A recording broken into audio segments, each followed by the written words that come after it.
Hi everyone, welcome to Legal Loom. आज हम बात करेंगे एक ऐसी जज के बारे में जिन्होंने सुप्रीम कोर्ट में अपनी जगह बनाकर इतिहास रच दिया, जस्टिस बेला मधुरै त्रिवेदी। क्या आपको पता है कि सुप्रीम कोर्ट ऑफ इंडिया में अब तक सिर्फ 12 महिला जजेस अपॉइंट हुई हैं, सिर्फ 12, और उनमें से एक नाम है जस्टिस बेला एम त्रिवेदी।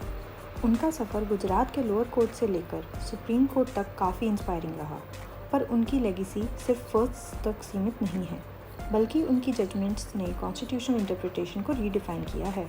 आज हम एक्सप्लोर करेंगे उनकी लाइफ, जुडिशियल करियर और लैंडमार्क जजमेंट्स जो उनके विजन को रिफ्लेक्ट करते हैं। जस्टिस बेला त्रिवेदी का जन्म 10 जून 1960 को गुजरात में हुआ। एक लीगल फैमिली बैकग्राउंड से आने वाली उनके फादर जस्टिस M.L. त्रिवेदी भी गुजरात हाई कोर्ट के जज थे। उन्होंने अपनी लॉ की पढ़ाई की महाराजा सयाजी राव यूनिवर्सिटी बड़ौदा से और अर्ली एज में ही जुडिशरी ज्वाइन कर ली। एक काफ़ी स्पेशल अचीवमेंट में बेला त्रिवेदी और उनके फादर दोनों ने लिम्का बुक ऑफ रिकॉर्ड्स में जगह बनाई, इंडिया के फर्स्ट फादर डॉटर जजेस in the same high court. ये सिर्फ एक सिंबॉलिक मोमेंट नहीं था, ये एक जनरेशनल लेगेसी थी जिसमें इंटेग्रिटी, डिसिप्लिन और पब्लिक सर्विस डीपली रूटेड थे। 1991 में उन्होंने अपना जुडिशियल करियर शुरू किया as a judicial officer in Gujarat lower courts. 2011 में उन्हें गुजरात हाई कोर्ट का एडिशनल जज बनाया गया। थोड़े ही समय बाद उनका ट्रांसफ़र हुआ राजस्थान हाई कोर्ट में, जहां उन्होंने 2016 तक सर्व किया। 2019 में उन्हें वापस गुजरात हाई कोर्ट में रीअपॉइंट किया गया एज अ परमानेंट जज, और 31 अगस्त 2021 को उन्हें सुप्रीम कोर्ट ऑफ इंडिया में जज अपॉइंट किया गया। गुजरात हाई कोर्ट से सुप्रीम कोर्ट तक जाने वाली ये पहली महिला जज। जस्टिस बेला त्रिवेदी सुप्रीम कोर्ट की सिर्फ 11th वुमेन जज थी। ये एक सतर्क रिमाइंडर है कि हायर जुडिशरी में जेंडर इम्बैलेंस अभी भी सीरियस इशू है। उनका एलिवेशन एक हिस्टोरिक मोमेंट था, क्योंकि वो गुजरात से सुप्रीम कोर्ट तक पहुंचने वाली पहली महिला बनी। उन्होंने कई इंपॉर्टेंट कॉन्स्टिट्यूशन बेंचेस और क्रिमिनल लॉ मैटर्स में काम किया। 2021 में उनका अपॉइंटमेंट एक यूनिक मोमेंट था, जब 3 महिला जजेस एक साथ सुप्रीम कोर्ट में अपॉइंट हुई, justice Hima Kohli, justice B.V. नागरथना और जस्टिस बेला त्रिवेदी। पर 2025 में उनकी रिटायरमेंट के बाद सिर्फ एक महिला जज, justice Hima Kohli, supreme court में बची हैं। ये फिर एक बार जुडिशरी में जेंडर रिप्रेजेंटेशन के इशू को स्पॉटलाइट में लाता है। ट्रेल ब्लेजिंग प्रेजेंस के बावजूद जुडिशरी में जेंडर गैप अब भी काफ़ी गहरा है। अब हम बात करते हैं जस्टिस बेला त्रिवेदी द्वारा दी गई कुछ लैंडमार्क जजमेंट्स की, जिनमें से रीसेंट है सब classification of scheduled caste case 2024। ये एक कॉन्स्टिट्यूशन बेंच जजमेंट था और क्वेश्चन ये था, क्या स्टेट्स शेड्यूल्ड कास्ट को इंटरनली सब क्लासीफाई कर सकती हैं फॉर रिजर्वेशन? जस्टिस त्रिवेदी ने क्लियरली कहा, आर्टिकल 341 के अंडर जो प्रेसिडेंशियल लिस्ट होती है उसमें सिर्फ पार्लियामेंट चेंजेस कर सकती है, स्टेट्स को ये पार नहीं है। उन्होंने कहा कि अगर ये अलाउड किया गया तो ये अफर्मेटिव एक्शन को फ्रेगमेंट कर सकता है, ये पार्स सिर्फ पार्लियामेंट के पास हैं। उनकी सेकेंड लैंडमार्क जजमेंट डील करती है 103rd कॉन्स्टिट्यूशनल अमेंडमेंट से, जो बात करती है EWS रिजर्वेशन। इस लैंडमार्क केस में सुप्रीम कोर्ट ने 10% इकोनॉमिकली वीकर सेक्शन कोटा को अपहोल्ड किया। जस्टिस त्रिवेदी ने मेजॉरिटी के साथ कॉन्कर किया और कहा, इकोनॉमिक बेसिस पर रिजर्वेशन देना बेसिक स्ट्रक्चर वायलेट नहीं करता।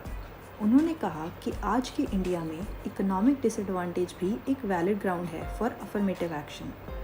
रिजर्वेशन सिर्फ कास्ट तक सीमित नहीं रह सकता। अगर हम बात करें उनकी थर्ड लैंडमार्क जजमेंट के बारे में, तो वो थी POCSO skin to skin case.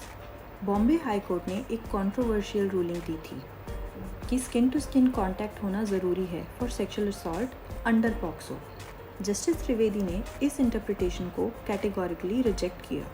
उन्होंने क्लियरली कहा, कोई भी फिजिकल टच जो सेक्सुअल इंटेंट के साथ हो वो सेक्सुअल असॉल्ट माना जाएगा।